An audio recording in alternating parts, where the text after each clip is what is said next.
Hello everyone, আসসালামু আলাইকুম। এই ভিডিওতে আমরা দেখব ভিএফডি টু লাইন কন্ট্রোল, যেটাকে আমরা টু লাইন অপারেশন বলে থাকি। সো এখানে মূলত আমরা কন্ট্রোল সার্কিট ইউজ করব। মানে একটি ভিএফডির দুটো সার্কিট থাকবে, পাওয়ার সার্কিট এবং কন্ট্রোল সার্কিট। সো কন্ট্রোল সার্কিটে X one, X two, X three, X four, X five এগুলো হচ্ছে ডিজিটাল ইনপুট। সো আমি এক্স ওয়ানকে ফরওয়ার্ড, এক্স টু কে রিভার্স। সহজ কথায় আমার দুটো সুইচ থাকবে, একটা সুইচ দিলে মোটরটা রান হবে ফরওয়ার্ডে, আর একটা সুইচ দিলে রিভার্স। টু লাইন কন্ট্রোলে কিন্তু আমরা কোনো ল্যাচিং পাবো না। মানে আমি যত সময় সুইচ প্রেস করে ধরে রাখবো তত সময় চলবে, ছেড়ে দিলে আবার বন্ধ হয়ে যাবে। সো আমাদের হার্ডওয়্যার ওয়ারিংটা কিন্তু আগের মতোই থাকবে। আমরা থ্রি ফেজ ইনপুট করব, থ্রি ফেজ আউটপুট করে মোটরে কানেক্ট করে দিব। কন্ট্রোল সার্কিটে যখন আমরা সুইচগুলোকে কানেক্ট করব, সো এখানে যখন আমরা ভিএফডি তে থ্রি ফেজ লাইন দিই, ভিএফডি কমন, এটা হচ্ছে কমনের পোর্টটা, কমন এবং 24 ভোল্ট, অর্থাৎ সে একটা পাওয়ার সোর্স জেনারেট করে। সো আমাকে ভিএফডি ওয়ারিংটা কমন অথবা এই 24 থেকে নিয়ে করতে হবে। যখন এই যে জাম্পারটা, জে10 জাম্পারটা যদি আমরা এনপিএন এ রাখি, তার মানে ভিএফডির কন্ট্রোল সার্কিটটা ইন্টারনালি সে 24 ভোল্টের সাথে কানেক্ট হয়ে গেল। তাহলে এই সার্কিটটাকে কমপ্লিট করার জন্য আমাকে যখন আমি সুইচগুলো প্রেস করব, তাহলে এই কমন থেকে আমাকে 0 ভোল্ট আসতে হবে। 24 আর 0 এসে সার্কিটটা কমপ্লিট হবে। যদি আপনি এখানে এনপিএন রাখেন, আবার এখান থেকে 24 থেকে নিয়ে সুইচগুলোকে আপনি লুজ করতেন, তাহলে কিন্তু এই সার্কিটটা কাজ করতো না। কেমন? সো আমরা আরেকটু এক্সাম্পল একটু ক্লিয়ার হই। পরের সার্কিটটা এখানে পিএনপি ওয়ারিং। আমি কিন্তু পিএনপি তে জাম্পারটাকে শর্ট করলাম। তো যখন আমি পিএনপি তে শর্ট করি তখন কিন্তু যেটা হয়, কমন ইন্টারনালি ভিএফডির কন্ট্রোল সার্কিটটা কিন্তু দেখুন নেগেটিভ পেয়ে যায়। তাহলে এই সার্কিটটাকে আমাকে প্রপারলি সুইচিং করানোর জন্য আমাকে কি আনতে হবে? 24। সো যখন আমরা পিএনপি তে রাখবো তখন আমরা 24 এর যে সোর্স, এই সোর্স থেকে নিয়ে সবগুলো সুইচকে আমরা লুজ করব। সো এটা হলো আমাদের হার্ডওয়্যার ওয়ারিং। সো আমরা এখন হার্ডওয়্যার ওয়ারিংটি করার পরে দেন আমরা কি কি প্যারামিটার দিতে হয় সেটা আমরা বুঝবো। সো চলুন আমরা হার্ডওয়্যারটি শুরু করি। সো হার্ডওয়্যারে আমরা কিন্তু অলরেডি পাওয়ার সার্কিটটা করে রাখছি। এখন আমাদেরকে যে কন্ট্রোল সার্কিটটা ওয়ারিং করতে হবে। সো আপনি এখানে একটু খেয়াল করে দেখবেন যে আমার উপরেগুলো হচ্ছে Y1, 10 ভোল্ট, AI1, AI2 এগুলো হচ্ছে অ্যানালগ ইনপুটের জন্য। দেন common 24, X1, X2, X5, X1 থেকে শুরু করে X5, এই পাঁচটা হচ্ছে আমার মাল্টি ফাংশনাল ডিজিটাল ইনপুট। মানে এখানে আমি বিভিন্ন ধরনের প্যারামিটার সেট করতে পারবো। চাইলে আমি X1 দিয়ে ফরওয়ার্ড, X2 দিয়ে রিভার্স, X3 তে একটা ফিক্সড ফ্রিকোয়েন্সি দিতে পারবো। তো এগুলো একটার এক একটা কাজ। সো আমরা এখন যেটা, সো আরেকটা যেটা ইম্পর্টেন্ট বিষয় সেটা হচ্ছে আমাদের পিএন জাম্পার। সো এটাকে কিন্তু আমি ওপেন করতে পারবো। আপনি একটু খেয়াল করলে দেখতে পারবেন এখানে নিচে লেখা আছে পিএনপি এবং উপরের সাইডটা হচ্ছে এনপিএন। যদি এটাকে আমি মিডল এবং লোয়ারে শর্ট করি তাহলে এটা হবে পিএনপি। আর যদি এই জাম্পারটাকে আমি উপরের দুটাতে শর্ট করি, মিডল এবং আপার ওয়ান, তাহলে এটা হয়ে যাবে আমার এনপিএন। কেমন? সো উপরের দুটো হচ্ছে এনপিএন, নিচের দুটোতে করলে পিএনপি। সো আমরা এখন এনপিএন এ রাখলাম। সো এনপিএন এ যদি রাখি তাহলে আসলে আমাদের যে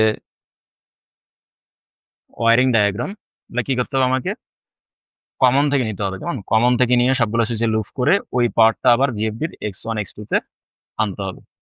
সো আমি আরেকটা কথা যেটা মাথায় রাখতে হবে, টু ওয়্যারে কিন্তু আপনার ইন্টারনাল কোনো ল্যাচিং পাবেন না। মানে আপনি যত সময় সুইচ প্রেস করে ধরে রাখবেন তত সময় চলবে, ছেড়ে দিলে আবার কিন্তু বন্ধ হয়ে যাবে। তো বিষয়টা আমি একটু ভালোভাবে বোঝার জন্য আমি একটা পুশ বাটন নিলাম, এখানে অ্যানোটা ইউজ করব, আর একটা সিলেক্টর সুইচ নিলাম, তাহলে আমি ডিফারেন্সটা আসলে বুঝাতে পারবো। সো এখন আমাকে যেটা করতে হবে, সবার আগে আমরা যেটা করে নিব সেটা হচ্ছে, যেহেতু আমার জাম্পারটা এনপিএন এ শর্ট করা, তার মানে আমাকে কমনটা ইউজ করতে হবে। সো আমি কমনে একটা কেবল কানেক্ট করলাম।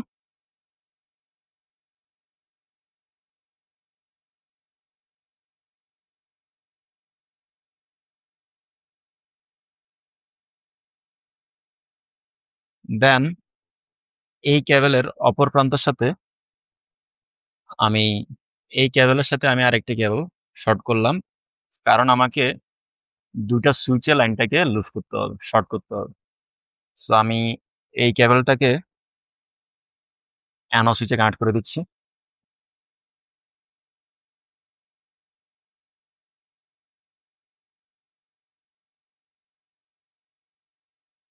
দেন অন্য কেবলটিকে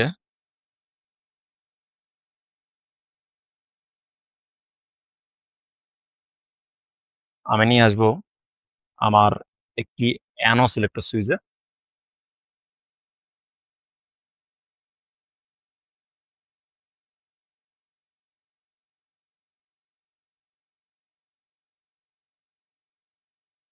তো সুইচের কমন বা পোলগুলো শর্ট করার পরে এখন যে সুইচের থ্রো, দেখুন সুইচগুলোর যে থ্রো থেকে একটা আসবে X1 এ, আর একটা সুইচ থেকে যাবে X2 তে। তো আমি এখন আরো দুইটা কেবল নিব।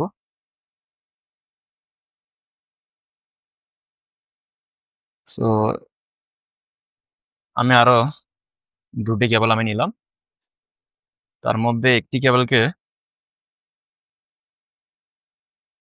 আমি কানেক্ট করে দিলাম আমার 1 নম্বর অ্যানোড থ্রোতে।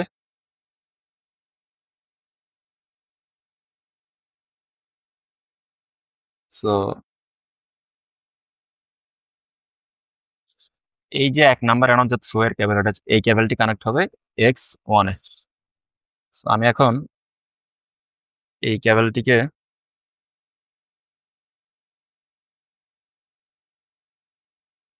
আমার যে X1, অর্থাৎ এই টার্মিনালটি X1, সো আমি X1 এ কানেক্ট করব।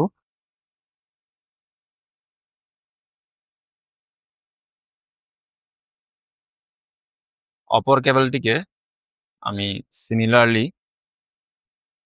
আমার যে সিলেক্টর সুইচ সেটা থ্রোতে কানেক্ট করব।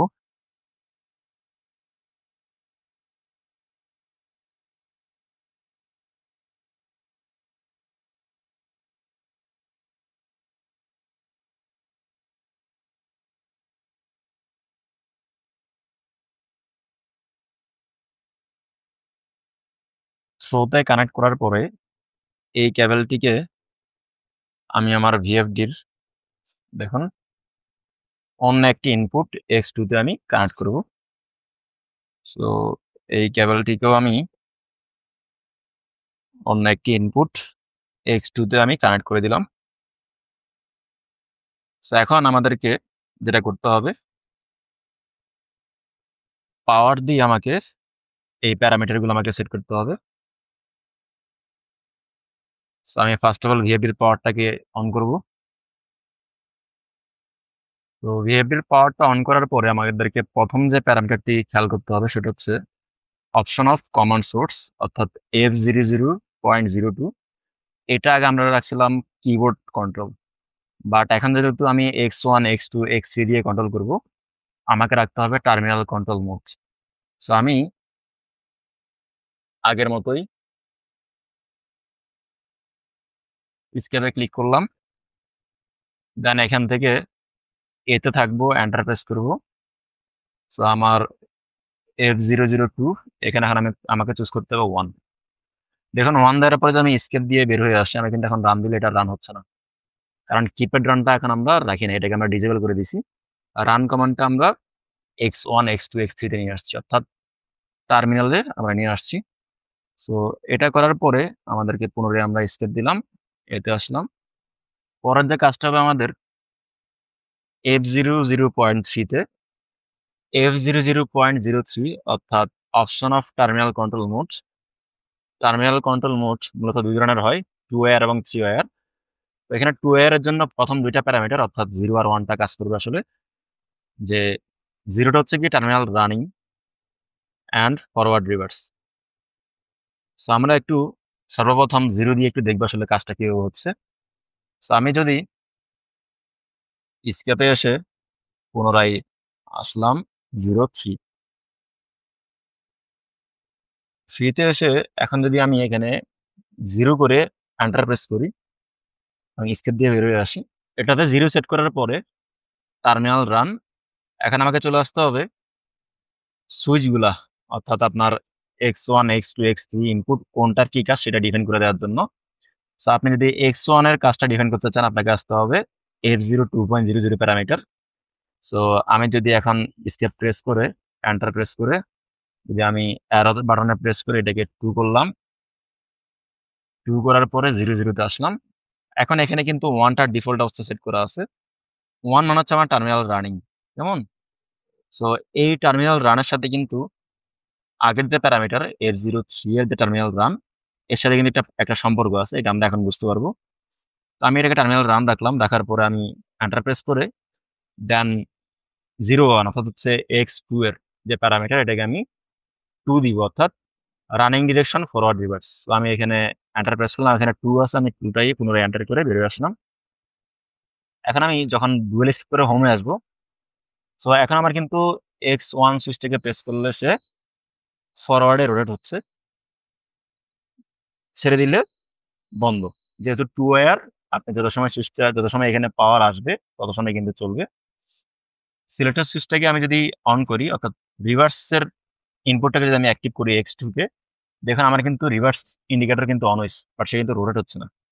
কারণ আমি টার্মিনাল রান যে কমান্ডটা সেটা দিয়ে রাখছি কাকে? x1 কে।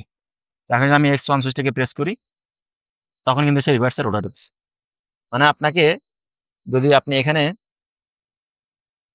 0 সেট করেন, যদি আপনি f0.03 তে যদি আপনি 0 সেট করেন, আপনাকে অবশ্যই টার্মিনাল রানে পাওয়ার রাখতে হবে। যদি দুইটা সুইচ একসাথে অন হয়, টার্মিনাল রান এবং x1, তখন সে রিভার্সে ঘুরবে। আর যদি শুধুমাত্র আপনি x1 অর্থাৎ টার্মিনাল রানকে প্রেস করেন তখন সেটা ফরওয়ার্ডে ঘুরবে। কেমন? এই x1 ছাড়া কিন্তু x2 টা কাজ করবে না। তো আমি এখন x1 ও দিব, ফরওয়ার্ডে ঘুরতেছে। এখন যদি আমি কি করি, এই সিলেক্টর সুইচটাকে অ্যাক্টিভ করি, এই সিলেক্টর সুইচটাকে যদি আমি অ্যাক্টিভ করি তখন সে আগে ফরওয়ার্ডটাকে অফ করলো, অফ করে দেন কি রিভার্সে তোলা শুরু করলো। আবার ছেড়ে দিলে কিন্তু আবার এটা বন্ধ হয়ে যাবে। কেমন? আর আপনি যদি f03 তে 1 প্রেস করেন, 1টার মানে কি টার্মিনাল রান ফরওয়ার্ড। এখন কিন্তু আমার ফরওয়ার্ড চলবে, দেন x2 টা কিন্তু রিভার্সে চলবে, ফরওয়ার্ড অথবা রিভার্স যেকোনো একটা ডিরেকশনে ঘুরবে। সো আমি 1 রাখলে যেটা হবে আসলে, f03 তে 1 রাখা মানে কি টার্মিনাল রানিং ফরওয়ার্ড। সো আমি যদি x1 কে টার্মিনাল রান দিই, সে কিন্তু এটাকে ফরওয়ার্ডেই চালাবে। দেন অপর সুইচটা, তাহলে x1 দিলে ফরওয়ার্ড, অপর সুইচটা তাহলে কি করবে, ওটাকে রিভার্সে রোটেট করবে। আমরা এটা এখন একটু দেখবো। আমি এখানে আসলাম, এসে অ্যারো দিয়ে এটাকে 0 করলাম, এই পাশে আসলাম, এটা করলাম 3। এখন 0 পরিবর্তে আমি সেট করলাম 1, এন্টার প্রেস করলাম। সো আমি স্কেপ দিয়ে বেরিয়ে আসলাম। এখন আপনি পার্থক্যটা একটু দেখুন। আগের মতোই আপনি এটাকে দিলে সেটা ফরওয়ার্ডে রোটেট হচ্ছে, ফাইন, ছেড়ে দিলে বন্ধ। এখন যদি আমি আমার সিলেক্টর সুইচটাকে অন করি, সে কিন্তু রিভার্সে চলতেছে। তার মানে এখন কিন্তু আর সে x1 এর উপর ডিপেন্ডেন্ট না। x1 টা ইন্ডিভিজুয়াল ফরওয়ার্ড, x2 টা কি আমার ইন্ডিভিজুয়াল রিভার্স। সো আপনি কোন প্যারামিটার দিচ্ছেন সেটার উপর ডিপেন্ড করে কিন্তু আসলে অপারেটিংটা হবে। সিলেক্টর সুইচটাকে যদি আমি এখন আবার অফ করে দিই, তাহলে কিন্তু রিভার্সটা আবার বন্ধ হয়ে যাচ্ছে। সো এইভাবে আমরা 2 এর এবং 3 এর কানেকশনটা করব। সকলকে অসংখ্য ধন্যবাদ। আসসালামু আলাইকুম। Free audio post production by alphonic.com.